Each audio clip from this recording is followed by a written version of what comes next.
Olá, boa tarde. Está começando mais uma edição do Papo no Insta, nosso encontro de toda quarta-feira aqui na página do Projeto Concon no Instagram. Eu sou Celina Silva, nós ficamos juntos até às 16 horas, já falar 14 horas. Olha, eu já estava errando aqui.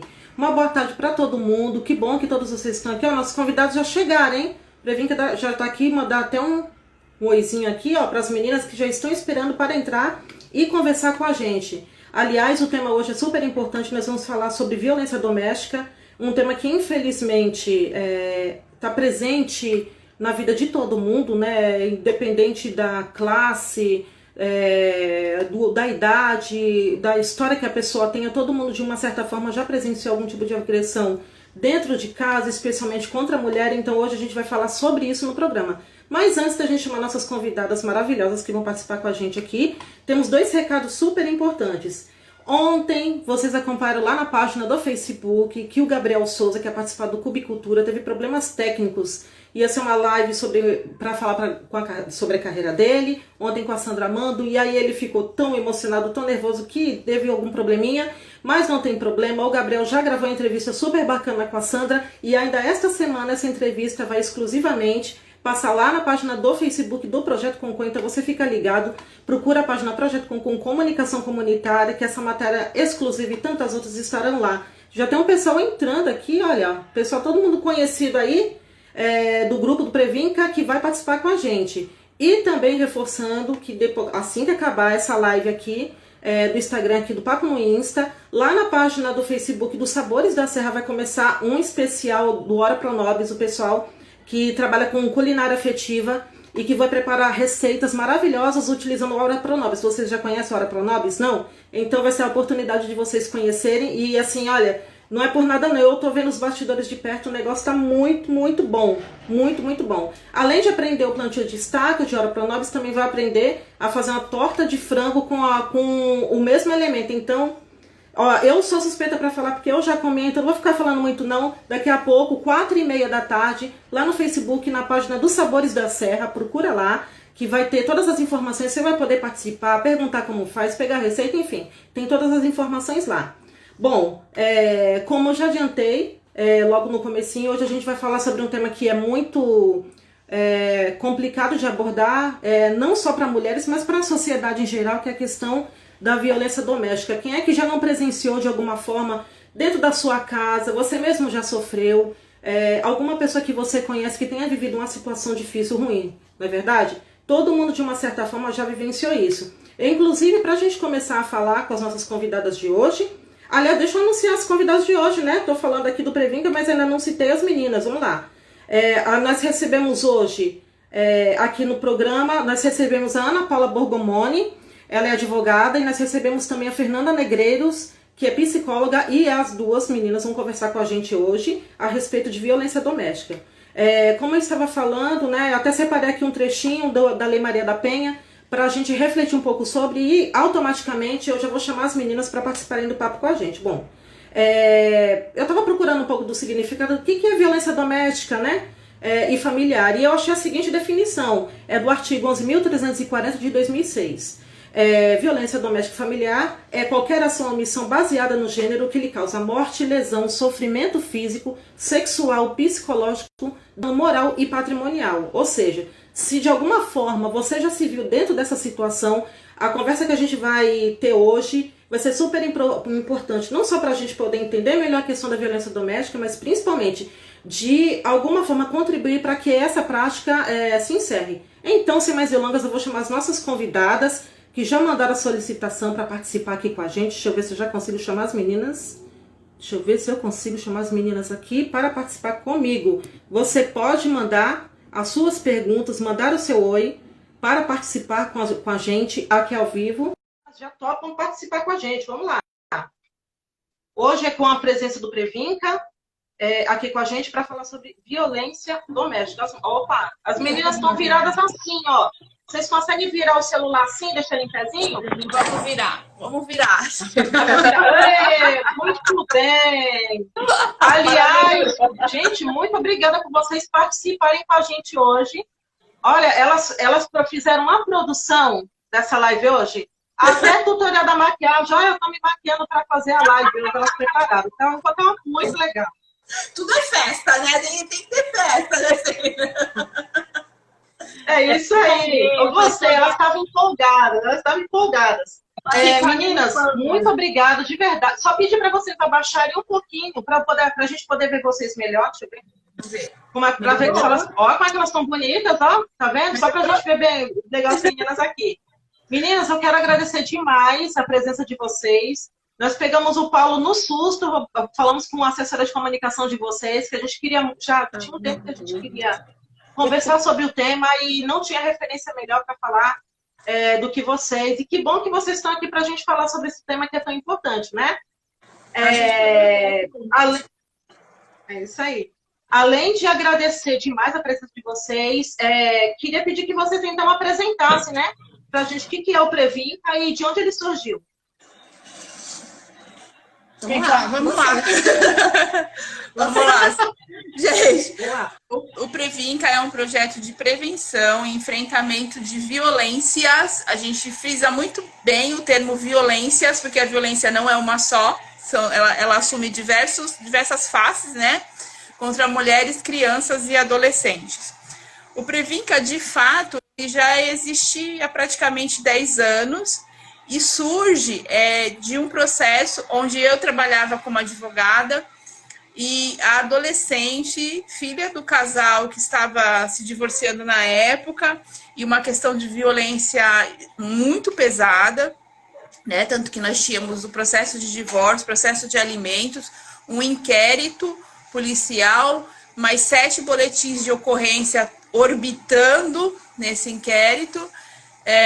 Acabou se suicidando, uma menina de 14 anos, em decorrência dessa violência intrafamiliar, né? E teve um filhinho, o outro filho do casal, eles haviam feito um pacto, né? E ele também tentou se suicidar, mas deu tempo de socorrer, graças a Deus, né? Mas infelizmente a menina veio a óbito. E em decorrência de todos esses fatos, a gente percebe, Celina, que o poder judiciário e o poder público não dão conta. Não deram conta, inclusive, desse caso. Porque não tem assim, o atendimento adequado, no momento adequado, o processo judicial não é fácil, né? É um caminho que a vítima tem que percorrer, que muitas vezes ela não aguenta nem o peso do processo judicial, porque são vários fatores, procedimentos, técnicas, e tudo isso demanda tempo. E o que aconteceu, né? Vendo todo esse quadro, eu e a Fernanda, nós sentamos e escrevemos um projeto e começamos a atender as vítimas de violência. Por quê? Porque a gente entende que o atendimento ele tem que ser o mais rápido possível, né? Precisa ser multidisciplinar, porque um psicólogo só não faz verão, um advogado só não faz verão, né? E a coisa acontece muito rápido. Então, a gente precisa, por exemplo, a gente tem crianças que são vítimas que vivem num lar violento, elas têm queda de aprendizagem na escola. As escolas, todo mundo sabe, não tem psicopedagogo de plantão. Na nossa equipe, nós temos psicopedagogo para auxiliar, tem as psicólogas, nós temos agora uma rede de acolhimento virtual psicológico em tempo real, né, que auxilia, que acolhe as pessoas quando estão naquele momento psicológico e às vezes a coisa deságua dali. Então, o nosso objetivo é esse. Tem o pessoal que agora cuida da parte de informática, né, de toda essa questão. Porque é tudo muito rápido, então não tem como depender do sistema público em sua integralidade. Todo mundo sabe que a coisa não é fácil. Às vezes a mulher ela chega na delegacia para registrar um boletim de ocorrência, ficam questionando se ela tem testemunha. Como é que eu vou ter testemunha de uma violência intrafamiliar que está acontecendo dentro de uma casa? Quem vai? De uma violência psicológica, né? Como é que a gente vai comprovar uma violência psicológica? Cadê o braço quebrado? Cadê o olho roxo? Sendo que é a ponte para muitas coisas. Então, na verdade, acho que completando até o que a Paula falou, a gente entra como um atalho, a gente pode dizer assim, né? tem todo um processo judiciário, mas o Previnca ele consegue entrar nesse processo e dar mais espaço também para as vítimas. Desafoga lá a questão do poder público, dessa fila, dos profissionais, que é uma demanda gigantesca, né? Então, tem algumas portas de entrada que facilitam o atendimento no Previnca. É curioso porque vocês trouxeram vários elementos assim super importantes. Nenhuma fala. Vocês sintetizaram a situação das pessoas que vivem essa condição de violência, né? E aí, nesse sentido, caso vocês não tenham alguma coisa, de repente, para complementar essa primeira questão que eu trouxe, tem uma questão que eu queria falar um pouco com vocês sobre a questão da nossa cultura, né? Se a gente voltar um pouco atrás, talvez nem muito atrás, se a gente for pesquisar um pouco a história da nossa mãe, da nossa avó, da nossa tia, da nossa prima, todas elas já passaram por algum tipo de situação, né? E, de alguma forma, isso sempre foi encarado como uma coisa normal que a mulher tem que passar. Eu digo isso porque eu vim de uma família onde as mulheres da minha família sofriam agressão dos companheiros, né? E isso é uma coisa que é considerada, assim, muito normal, né? Não, mas faz parte, ele faz isso porque ele te ama, né? Ele faz isso porque ele tá nervoso, não vai aborrecer o cara tá nervoso e tal. E aí a gente vê o tempo passar, você ainda vê pessoas hoje em dia com essa mesma postura. O que vocês acham disso? Das pessoas que ainda têm aquela coisa do não, eu devo ter feito alguma coisa errada, imagina. O cara não tá um dia bom. Vamos lá, isso é recorrente.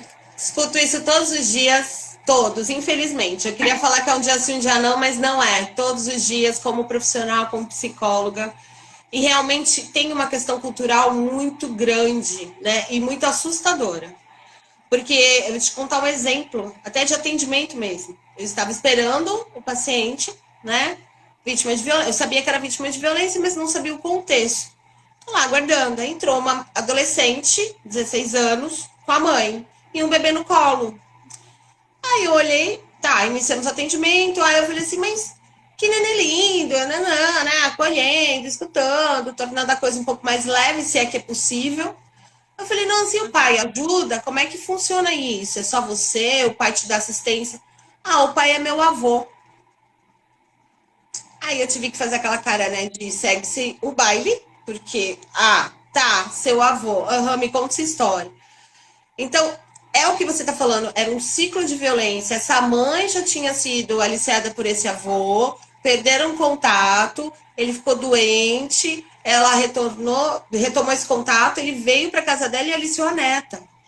Então, assim, nós também lidamos, assim, o tempo inteiro com essa questão das crendices, a questão cultural, a questão da banalização da violência, né? Muitas vezes o casal, ele já via isso, com vô, com bisa, na mesma família, na mesma casa. Então, às vezes a adolescente, ela vê aquela mãe apanhar todos os dias, e a mãe ali continua, né? Continua com o cara, continua casada. Claro que tem todo um contexto, por isso que a gente não pode também rotular, julgar. Sempre tem uma história, e é uma história geralmente muito triste atrás da violência. De ameaça, de vida, né? Da questão patrimonial, da questão que abrigos superlotados, para onde ela vai, como que ela vai com as crianças também. Enfim, é muita coisa ligada a isso. Mas, em contrapartida, você tem essa fala mesmo. Poxa, mas minha mãe apanhava a vida toda e continuou casada. Né? Então, eu também tenho que aguentar. Mas ele põe comida na mesa. Eu preciso aceitar. Ah, mas ele só me bate quando ele bebe. Só que o cara bebe todo dia.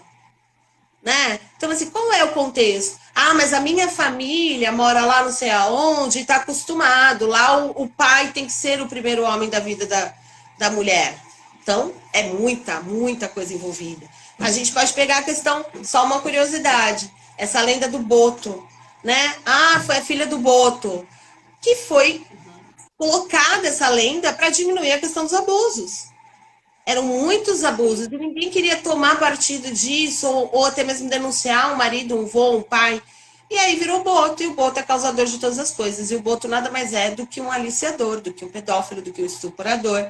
Mas, né, segue a lenda e segue a crendice para aqueles que ainda não se encorajaram a denunciar uma violência ou até mesmo entender porque é difícil às vezes entender.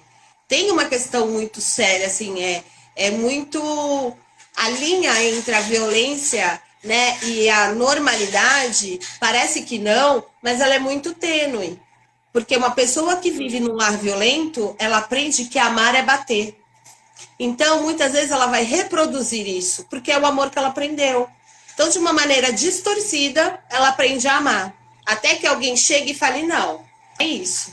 E quebra o ciclo. Mas para quebrar o ciclo, né, precisa de muito trabalho. É terapia, é uma rede de acolhimento, são projetos sociais sérios, né, como o nosso, existem outros também, onde as pessoas podem ser ouvidas, né? É escuta. É escuta. Hoje você escuta para reagir, você não escuta para acolher. E lá a gente escuta para acolher. Acho que tá aí a diferença, né? Por aí. A gente vive essa questão da violência de gênero, Celina, todos os dias, o tempo todo. E essa cultura, ela é muito latente. E independe de classe social, viu? As pessoas acham, às vezes, tem essa crendice de que esse tipo de violência só acontece na periferia, na casa do pobre, no morro. Não é não. Nós já atendemos casos assim de pessoas de níveis sociais, de outras classes sociais, digamos assim, e que inseridas nessa violência de forma assim grotesca. Assim, não tem nada de diferente, sabe? Não é questão social, não é patrimônio que vai mudar. É a questão da construção humana e daquele lar. E tão refém quanto aquela que mora na periferia. Muitas vezes até mais. Porque na periferia você tem uma vizinha, você tem um projeto, você tem alguma coisa que ainda acolhe.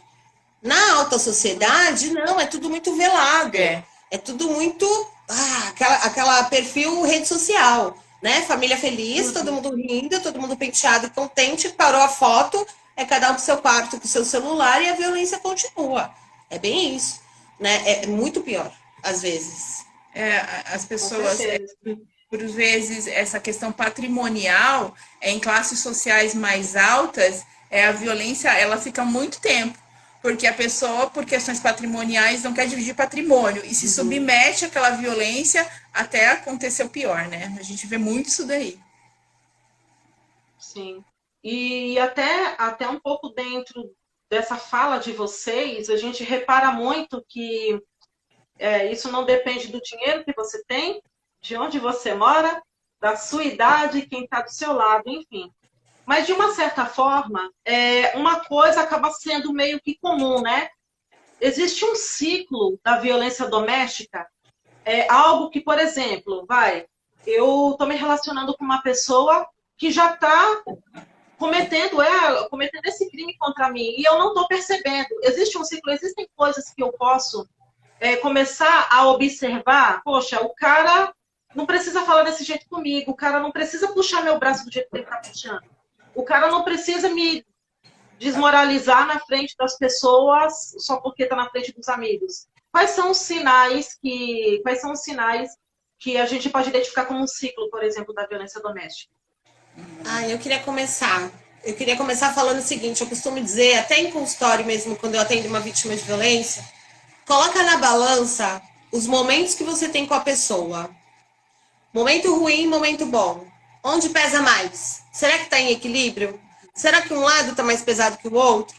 Qual foi a última vez que você sorriu dentro desse relacionamento? Qual foi a última vez que você pôs uma roupa e ele não brigou por isso? Será que teve uma vez? Quantas vezes você deixou de sair porque ele não quis? Ele quis simplesmente ficar com você, porque você é a razão da vida dele, porque você é a paixão da vida dele. Mas em nenhum momento ele deixa você ir sozinha em nenhum lugar. Empurrão é violência. Mas foi só um empurrão. Quantas vezes foi só um empurrão? Ele só fica violento quando ele bebe. Quantas vezes na semana ele bebe? Então, começa a se fazer essas perguntas. Sabe? Cadê meus amigos? Desde que eu comecei a namorar, desde que eu comecei a me relacionar, quantos ficaram? Quantos eu tenho? Né? Se olha no espelho. São alguns sinais, algumas coisas que vai fazer você despertar. E não esquecer que tem caminho para isso. tem ajuda, tem pessoas que podem resolver, tem pessoas que podem orientar, tem pessoas que podem dar caminho, né? A vítima da violência, ela nunca vai estar sozinha, né? E, infelizmente, ela nunca vai ser a última. Então, e assim, cada vez mais a violência começa mais cedo. Casais de 12, 13 anos, meninos de 14 anos cometendo feminicídio. Então, assim, é muito sério. É muito sério. É como a Paula falou, e ela fala muito bem disso, né? É educação, é base. Se você não tem essa base, tudo fica mais difícil. Falam tanto da orientação sexual, da educação sexual. Gente, ninguém vai ensinar a transar na escola. Vai ensinar o que é importante. Vai ensinar você a entender as mudanças do seu corpo. Isso você pode fazer dentro da sua casa também. Né? Porque se você não faz, a rua faz. E na rua nem sempre é o melhor caminho. Aí você não explica, vem alguém, um cara mais velho, um aliciador, e vai explicar. E a curiosidade leva a criança a ser mais uma vítima. Meu filho, teu, enfim, de quem for, não sei se você tem filhos, a gente tem. É todo dia tem que falar algo, todo dia você tem que ensinar, todo dia você tem que falar. É processo, é educação, né, Paulo? Sim, a gente vê muito isso quando. É porque antes da pandemia nós íamos muito nas comunidades, né, fazer as palestras. E com a pandemia a gente ficou meio restrita a essa questão. Porém, as mães, né, eu falo muito para as mães, observem, quando sua filha arrumar um namoradinho e ela começar a mudar o comportamento dela, começar a se isolar, se afastar dos amigos que ela gostava, não passar o batom que ela gostava do shortinho mais curtinho, ela de repente começa a colocar um short mais comprido. Será que ela está fazendo isso porque ela quer ou porque o namoradinho está impondo? E ela não está contando para essa mãe e nem para esse pai, né? Porque a violência é muito sutil, né? Ela começa com essas pequenas coisas, né, Celina? Ah, não, esse batom você não vai pôr. Eu não gosto. O namoradinho não gostar é uma coisa, ela gostar é outra. Então é muito sensível essa linha. Então a gente orienta muito as mães e pais a já começar a prestar atenção desde ali. Observem seus filhos, porque com essa questão da tecnologia, né? Essas observações passam muito assim, né? Às vezes as famílias não observam esses comportamentos, essas mudanças de comportamento nos filhos. Inclusive, eu fiz uma live com um nutricionista, deve estar até gravada lá, o doutor André Lanza, as questões de alimentação.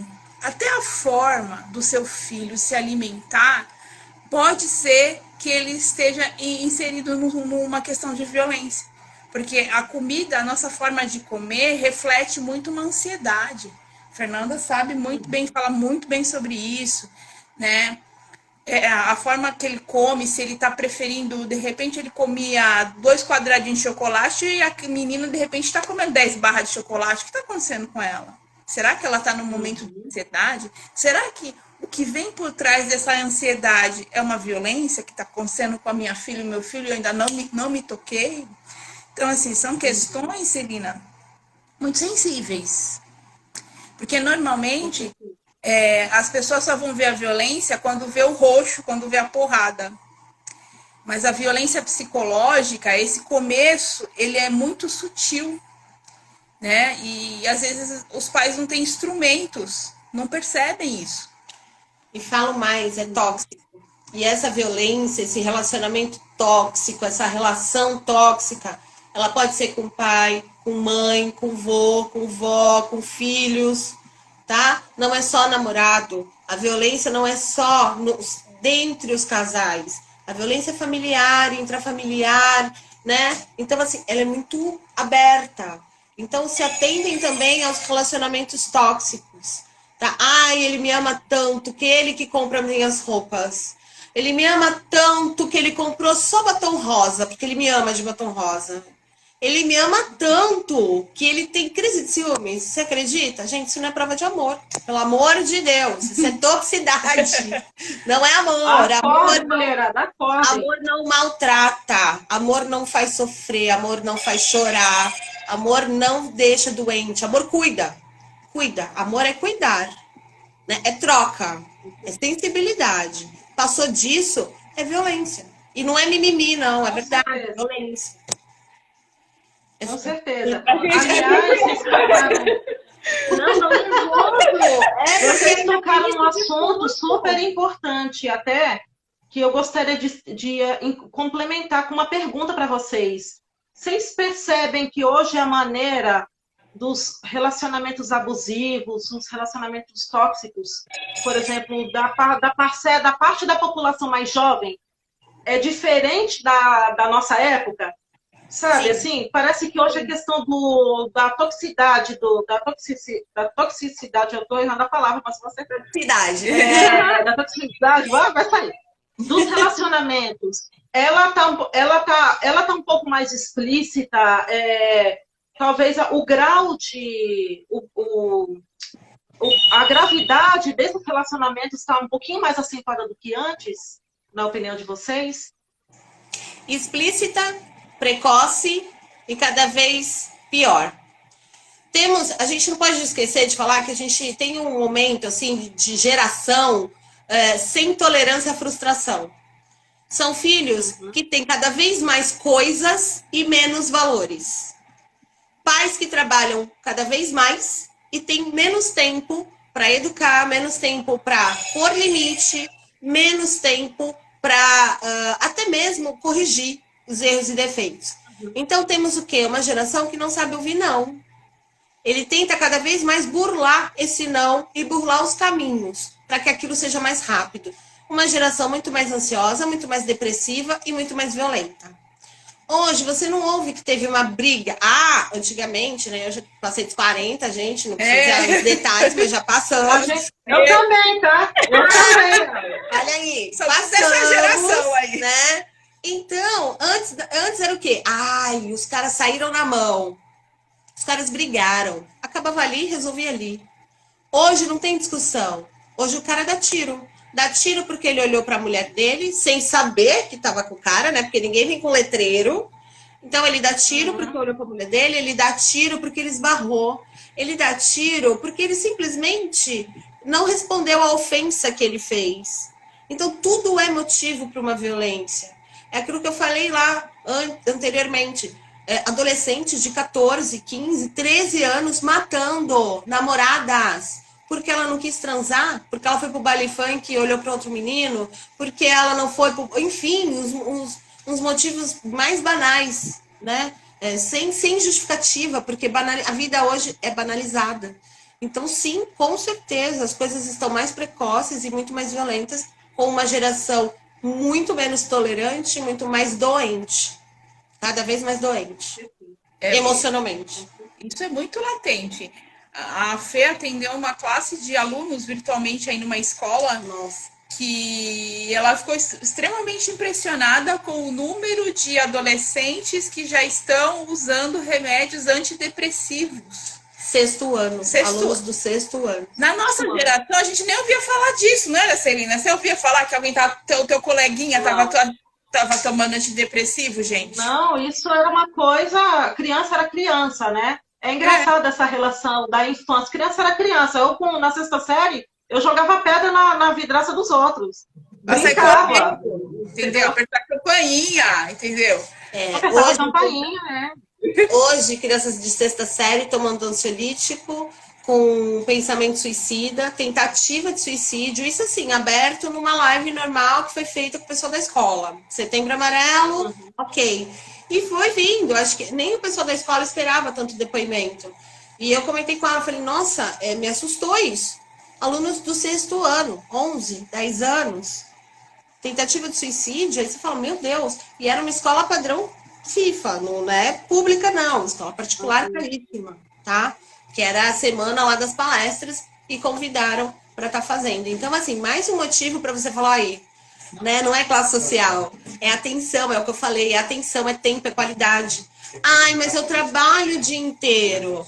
Você não precisa estar todo dia, porque às vezes você está em casa todo dia, mas você não tem qualidade. Você está na sua casa, eu tô com meu filho todos os dias, ok, você num quarto, ele no outro, cada um no seu celular. E eu não consigo, mas quando eu chego, eu deixo a bolsa, eu trabalho até 8 horas da noite, mas eu deixo minha bolsa, quando eu chego em casa, eu sou mãe. Ok. Que seja meia hora, que seja 20 minutos, mas de qualidade. Que seu filho saiba e entenda que você é um porto seguro. Que ele pode contar com você. Né? Que ele pode estar ali, que ele pode falar, que ele pode conversar, que você quer ouvir. Gente, escuta. A escuta, ela impede o aumento da violência.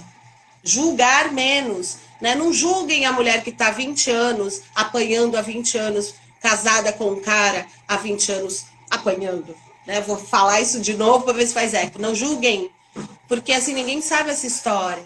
Muitas vezes o cara tá com a faca embaixo do travesseiro. O cara agride os filhos para fazer a mulher sofrer.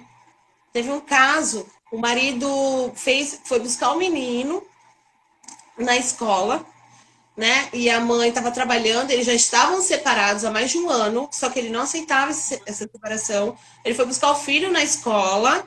Ah, vamos sair. O filho todo felizão, 6 anos o menino. Vamos sair.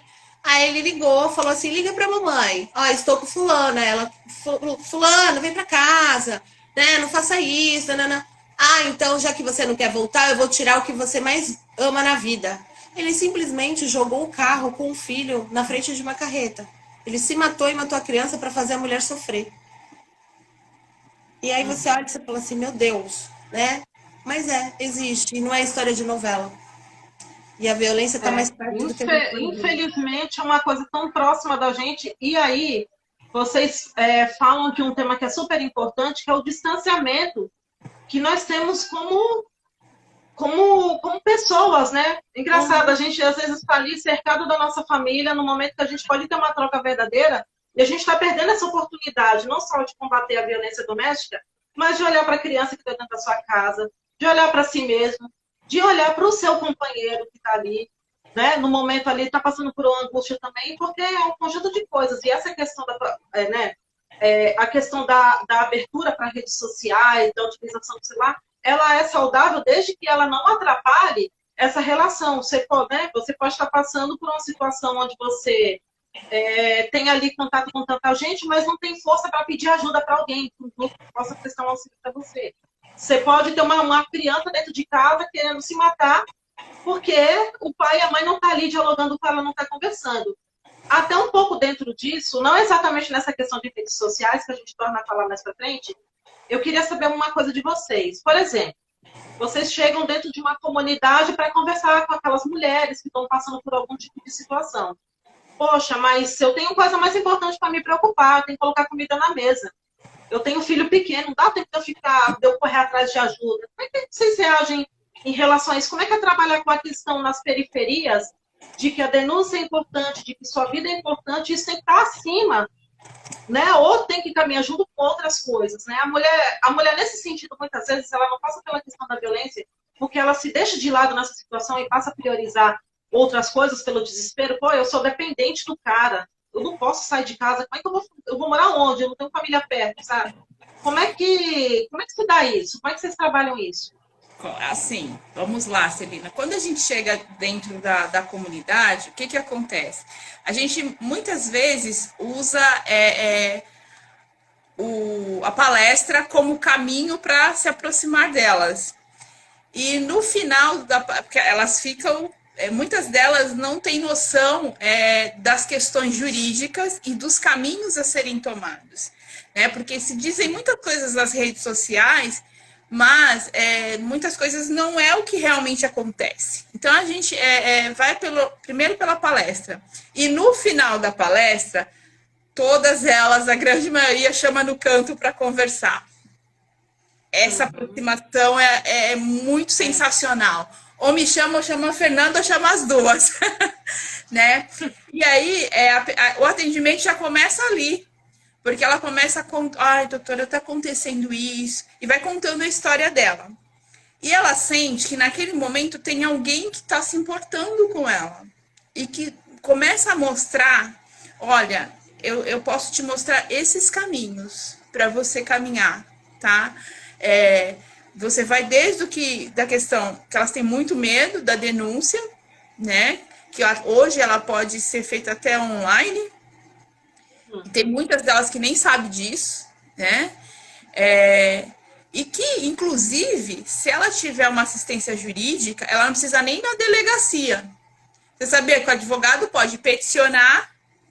Se ela tiver um advogado, ele peticiona com a procuração dessa mulher, protocola na delegacia, já pede a medida protetiva e ela vai ser apreciada. E aí ela pode comparecer com o seu advogado, se a delegada quiser ouvir, né, ou o delegado quiser ouvi-la para ratificar aquelas informações que foram feitas na petição, ela chama. Então, assim, só que esses caminhos elas não conhecem, ela só conhece o caminho de que eu tenho que ir na DDM, ficar naquela recepção horas e às vezes nem ser ouvida. Aí fala dos alimentos gravídicos. Muitas delas, essa questão dos alimentos gravídicos. Eu fui dar uma palestra na área continental de São Vicente, nós tínhamos lá acho que 50 mulheres. E por incrível que pareça, nenhuma daquelas mulheres sabiam dos alimentos gravídicos. Ou seja, que ela pode pedir pensão alimentícia para o pai daquela criança estando grávida. Que a vítima de violência patrimonial, que é o que a gente está falando, pode se ver livre desse caso de violência, tendo essa informação que a doutora Paula está falando. Entendeu? Elas não sabiam disso. Gente, você não precisa ficar lá com o cara sofrendo, falando assim, eu preciso esperar meu filho nascer, pelo amor de Deus, para ele registrar e eu pedir pensão. Não precisa mais disso. Então, assim, você tendo alguns requisitos, demonstrando que você tem uma relação com aquela pessoa, né? Por isso que eu falo, sejam espertinhas. Guardem fotos, WhatsApp, conversas dessa relação. Aí oriento elas, né? Sejam espertinhas, para que quando o ser que você está se relacionando tiver esse tipo de comportamento, você tem subsídios para um advogado chegar na frente do juiz e pedir alimentos provisórios porque você está grávida e o cara nem tchum para você, entendeu? E assim, no meio de 50 mulheres, Celina, com tanta tecnologia, elas não sabiam disso. Um direito tão básico, sabe? Então, assim, a gente chega na comunidade e elas vão enxergando todas essas questões. E esse é um dos trabalhos do Previnca, né? A questão de que, por exemplo, a mulher vítima de violência, ela também pode ter, se ela estiver trabalhando, ela pode ser afastada do trabalho e ter benefício previdenciário em decorrência dessa violência. Muita gente não sabe disso. Porque muitas vítimas, né, são pegas no caminho do trabalho ou dentro do trabalho. Porque a pessoa que pratica violência, ele tem uma das certezas que ele tem é que ela não vai abrir mão do serviço. Então ele sabe que de tal horário a tal horário ela vai estar em tal lugar, naquele lugar. E aí muitas mulheres são mortas a caminho do trabalho, dentro do trabalho. Então ela pode pedir afastamento para não correr esse risco se ela estiver sendo vítima, entendeu? De ameaça. Existe essa proteção. Então, assim, o nosso trabalho vai demonstrando para elas que ela não precisa ser submissa àquela violência por causa dessas condições. Ela tem direitos, só que, assim, muitas delas não sabem o caminho, né? E às vezes não encontram pessoas do outro lado que mostram também esse caminho. Então, a nossa aproximação com elas começa por aí. Aí elas vão tomando coragem, sabe? Eu vou trabalhar do quê? A gente promove cursos de capacitação. Por exemplo, vai ter aqui, nós temos atendimento aqui no Tancredo Neves 3, vai ter com auxílio do nosso Rotary, vai ter um projeto, porque o Previnca também tornou-se um clube satélite, um Rotary. Então, foi criado um projeto para o nosso clube padrinho, que é o Rotary São Vicente, e lá dentro da comunidade vai ter um curso de panificação, bolos, salgados, tudo gratuito. Então, assim, a gente dá informação, aí pega, alinha com outras pessoas, né? E vai ter esse curso de capacitação. Já é um meio dela começar a aprender algo para começar a sair dessa dependência financeira. Então, a gente vai ramificando para elas. Olha, você pode ir por aqui, pode ir por aqui. É um trabalho que daí vai se construindo o caminho, né? E daí vai se construindo o caminho. Vocês falaram de uma coisa super importante, que é a questão da informação. Do que adianta, minha amiga, você estar passando por uma situação difícil na sua casa? De que adianta você ter um celular na sua mão, com acesso à internet, se você não ter conhecimento dos direitos que você tem. Você está passando um perrengue em casa, criando uma imagem social de que está tudo indo às mil maravilhas e a coisa não está rolando. Você está passando por perigo dentro de casa, você não sabe nem procurar pelos seus direitos. Então, é super importante que as pessoas até acompanhem esse raciocínio, essa lógica que vocês estão passando, até para começar a se informar. Poxa, quer dizer então que eu estou passando por isso sem saber que eu poderia já estar me defendendo, estar me livrando dessa situação? Isso é uma coisa muito importante. E aí, a gente não tem como deixar de falar um pouco também dessa relação da violência doméstica com a questão da pandemia. Você já pensou? Aquela mulher que já passa por perrengue antes, quando ela podia sair, agora que ela está ali presa junto com o seu agressor 24 horas por dia, que é o caso de muita gente, né? Como é que fica essa questão? Qual é o peso da pandemia sobre a violência doméstica, por exemplo? Vocês observam? Pois é. Muitos. Nós já discutimos isso. Quando começou a pandemia e começou a surgir esses números, eu falei, porque assim, né? Fernanda é nossa psicóloga, eu falei assim, o que é psicologia, o que é direito, né? Cada um vai respeitando aqui os seus limites. Eu falei, Fê, responde uma pergunta.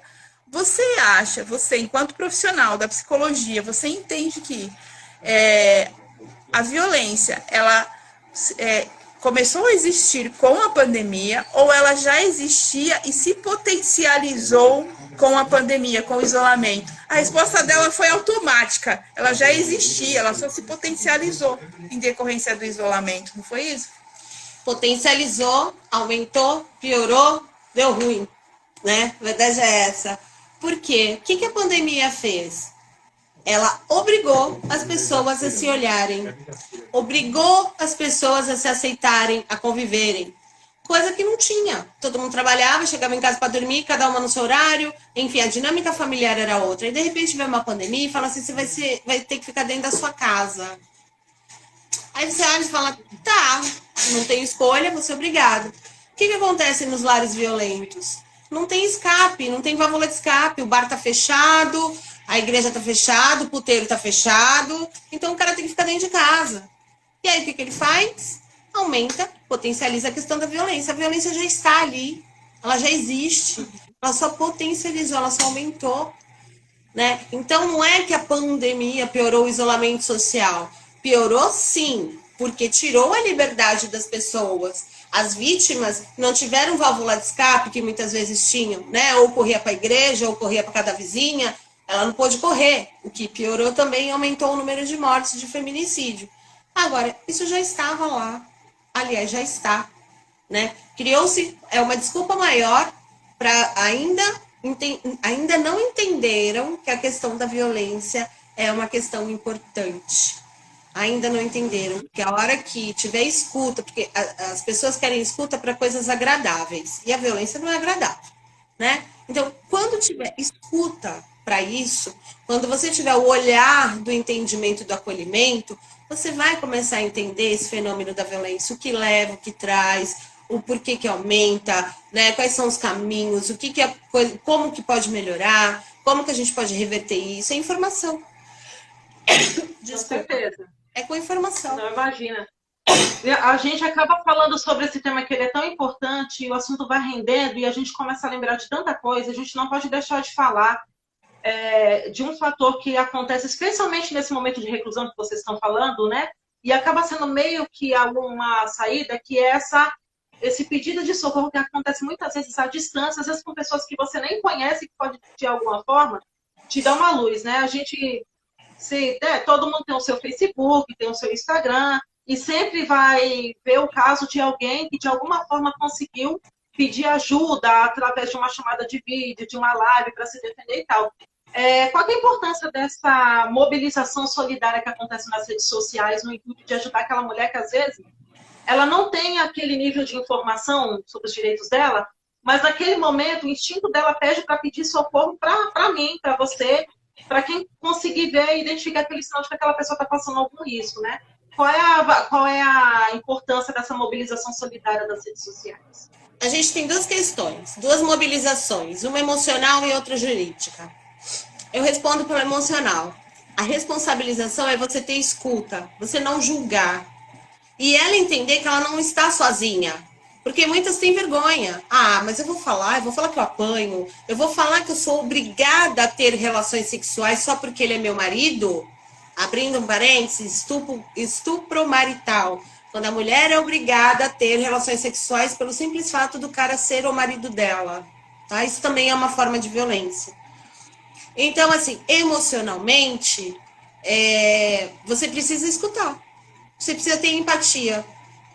Quando isso acontece, as mulheres se encorajam, né? Porque elas conseguem ver que elas não são as únicas, que existem outras pessoas, que existem outras experiências. E outras pessoas com experiências piores ou tão ruins quanto, conseguiu sair. Então, ela começa a ver, poxa, se ela conseguiu, eu também consigo.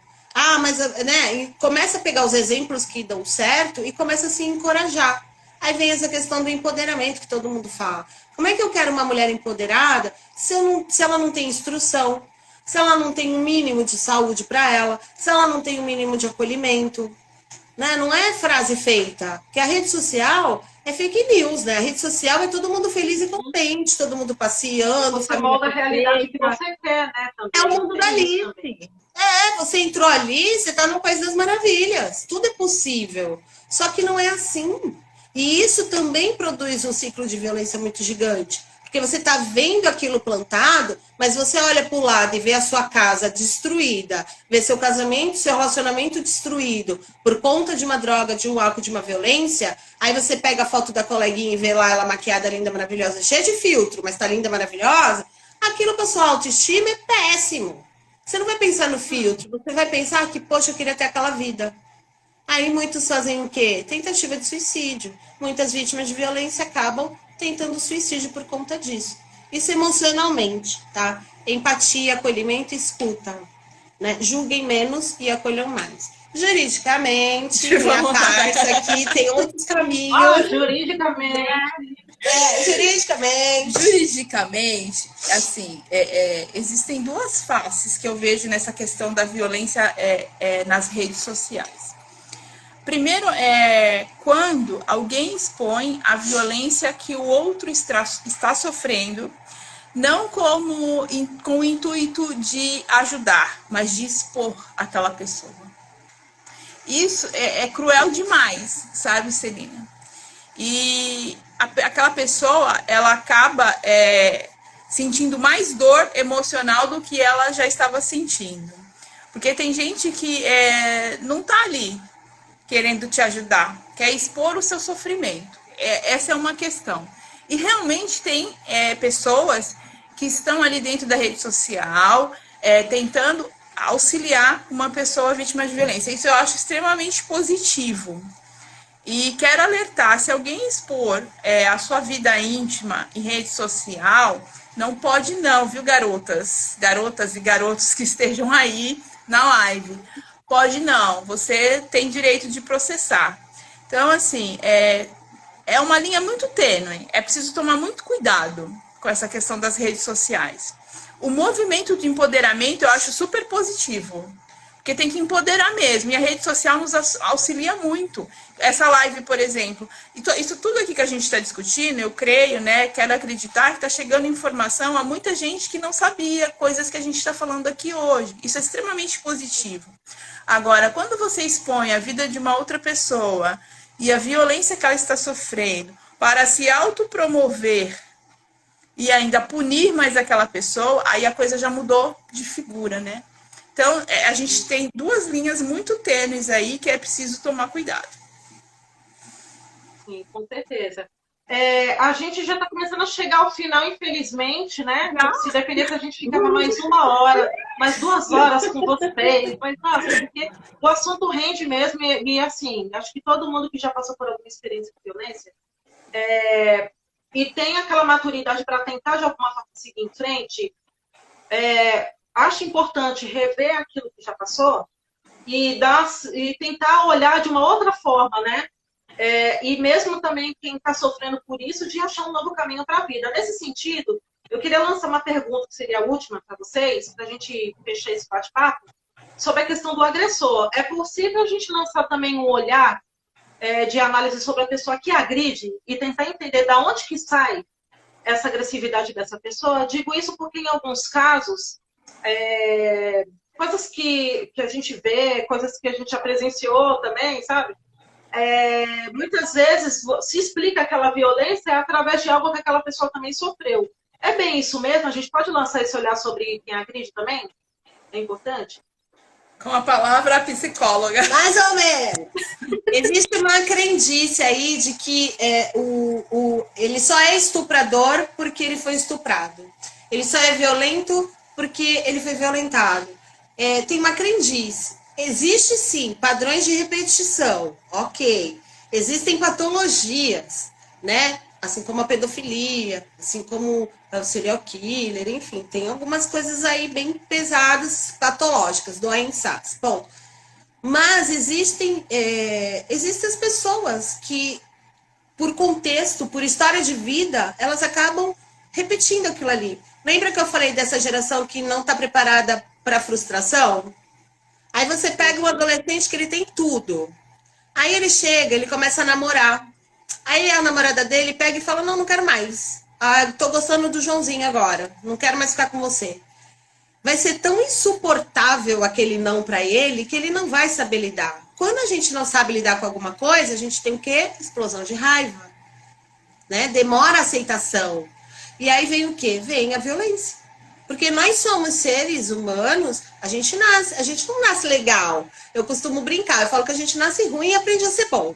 Porque a gente chora para mamar, a gente chora para fazer mãe, a gente chora para ter atenção, a gente chama atenção, né? Eu costumo brincar, eu falo, a gente já nasce chorando querendo atenção. Então, assim, ele só vai entender depois quando ele tiver colo, quando ele tiver amor, quando ele tiver o TT, que ele vai entender que ele aquilo sim é amor, que ele precisa, né? Então, mais ou menos, tá? Tem uma questão também da justiça restaurativa, né? Aí, nossa parça aqui, a doutora, fala melhor. Mas é o caminho, tá? Não rotulem e não caiam na simplicidade de, porque o pai batia, ele também bate. Não. Tem muitas famílias que vêm de uma questão de violência entre pai e mãe e são ótimos filhos. São filhos emocionalmente saudáveis. Porque escolheram. Você tem livre-arbítrio, você tem escolha, tá? Então, assim, você não tá fadado a dar errado. A mesma coisa quem mora na favela, nas comunidades. Eu moro aqui, eu tenho que ser bandido. Não. Muito advogado, muito médico, muito engenheiro, muito professor saiu da comunidade. Então, assim, você escolhe o seu destino, né? Você tem livre-arbítrio para isso, tá? Mas a palavra da doutora... Essa questão de lançar o olhar sobre o homem, Celina, a justiça restaurativa é um meio que nós temos para auxiliar esses homens. Inclusive, em São Vicente tem um projeto que chama E Agora José, que cuida dessa parte dos homens, né? Porque eu digo que, eu costumo dizer que se nós tivermos homens bem cuidados, consequentemente, nós vamos contribuir para que esse ciclo de violência, ele vá se quebrando. Porque se eu tenho homens que conseguem, se dispõem, que abram seu coração para entender que aquele comportamento dele em relação àquela mulher não é legal, que ele vai responder por aquilo, nós vamos quebrando o ciclo de violência, né? Mas ele precisa estar disposto. Por exemplo, as técnicas de justiça restaurativa não obrigam ninguém a poder ir para esse tipo de procedimento. A pessoa tem que estar de coração aberto, ela tem que se dispor.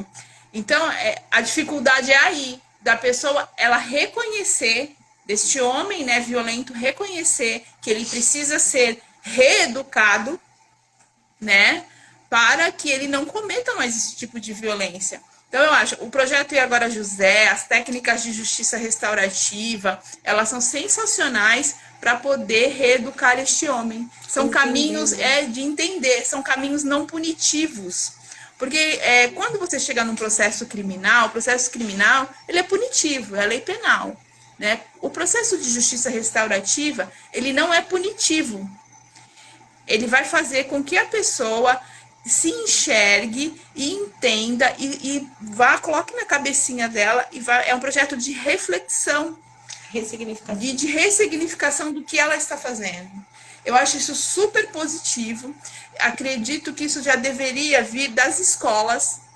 Eu sou muito defensora de que a psicologia, a justiça restaurativa, a educação para a não violência já tinha que vir dos pequenininhos.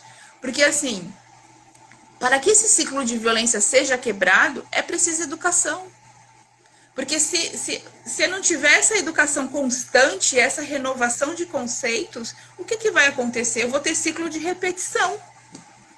E se eu tenho ciclo de repetição, eu nunca consigo chegar a estagnar a violência. Então, é preciso muito trabalho da área educacional. E que o poder público, as escolas particulares, as universidades consigam enxergar isso como um caminho para que esses ciclos de repetição sejam quebrados. Eu entendo, isso para mim é muito claro. Com certeza. Olha, não tenho nem palavras para agradecer a presença de vocês. Essa é uma oportunidade única de todo mundo se conhecer um pouco melhor, revisitar a nossa própria história de vida, né, e olhar para trás e ver o quanto que a gente andou e o quanto que a gente ainda pode dar, quantos passos ainda podem ser dados, né, à frente, não, da perspectiva de todo mundo que parou para acompanhar esse bate-papo. Eu quero agradecer demais as meninas do Previnca, a Ana Paula Borgomoni e a Fernanda Negreiros. Elas foram maravilhosas, falaram super bem. Se a gente pudesse, ficava mais tempo com elas. O pessoal que ficou desde o começo da live, cara, vocês são demais. O pessoal ficou desde o primeiro segundo acompanhando, mandando oi, não deu nem para tempo de parar com o pessoal. Ai, oi, é isso mesmo. Gente, muito obrigada de verdade a todo mundo que acompanhou. Se você perdeu o começo dessa entrevista fantástica, não se desespere, não comece a chorar, porque vai ficar salvo aqui no nosso canal para você acompanhar desde o começo. Previnca participou com a gente hoje para falar sobre violência doméstica, um assunto que a gente precisa sempre estar ali na tecla, com o dedo ali na tecla falando, porque não é possível que em 2020 a gente tenha que se acostumar com esse tipo de assunto e fingir que as coisas não estão acontecendo. Tem muita mulher apanhando, tem muito homem batendo, a gente precisa, de alguma forma, alertar as pessoas e levar informação também. Daqui a pouco tem live dos Sabores da Serra. Eu vou lá para pegar meu caderninho para anotar a receita de hora cronómetro que eu sou besta. Daqui a pouco vou participar. Convido vocês a irem lá para o Facebook. Agora vai começar 4h30. Essa semana ainda tem o Clube Cultura que não deu certo com o Gabriel Souza. Eu fico por aqui, eu já estou morrendo de saudade de vocês. Estou morrendo de saudade das meninas do Previnca já. Tchau. Vamos ficando por aqui. Todas nós no tchau. Tchau. Obrigada, até a próxima quarta-feira. Infelizmente, só na quarta-feira. Pessoal, até o final. Beijo. Beijo para todos. Até. Obrigada a você. Tchau. Aline.